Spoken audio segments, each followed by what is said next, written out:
Hey everyone, welcome back to Wyse, your go-to health education hub.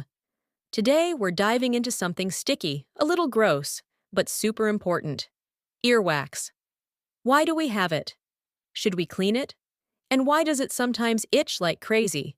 Let's clean up the facts, pun intended. Hit that like button, subscribe, and let's ear it out. What is earwax? Earwax, also known as cerumen, is a natural substance produced by glands in the ear canal. It's made up of dead skin cells, hair, and secretions from two types of glands, sebaceous and ceruminous glands. Fun fact, it comes in two types, wet and dry, depending on your genetics. People of African or European descent usually have wet earwax, while many East Asians and Native Americans have dry earwax. Why do we have earwax? Earwax isn't dirty, it's actually protective. Here's why your ears make it. Traps dust and debris, acts like a sticky filter, prevents infections, has antibacterial and antifungal properties, moisturizes the ear canal, stops dryness and itching, insect repellent. Yup, the smell can deter bugs. So think of earwax as your ear's personal bodyguard. Should we remove it? Now the big question, should you remove it? The answer is, only if it's causing a problem. Normally, earwax works its way out naturally. Don't use cotton swabs. They push wax deeper.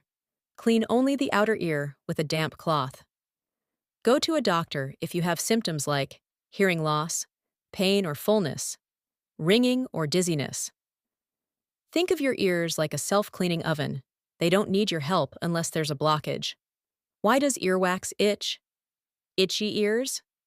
Here's why. Dryness. Lack of wax can cause flaky, dry skin, allergic reaction, from earbuds, earrings, or hair products. Excess buildup. Triggers irritation, infection. Fungal or bacterial infections may start with an itch. If it's constant, see a doctor. Overcleaning might be the culprit. Final tips. So what should you do? Let your ears clean themselves. Avoid sticking anything inside your ear canal. See a professional if you feel discomfort. Don't clean out earwax just because you think it's dirty. It's not. So now you know, earwax is not the enemy. It's a protector, not a pest. If this video cleared things up for you, give it a thumbs up, subscribe to Wyse's channel, and share with someone who always carries a cotton bud. Got questions? Drop them in the comments below. I'm all ears. See you in the next video. Stay healthy, stay wise.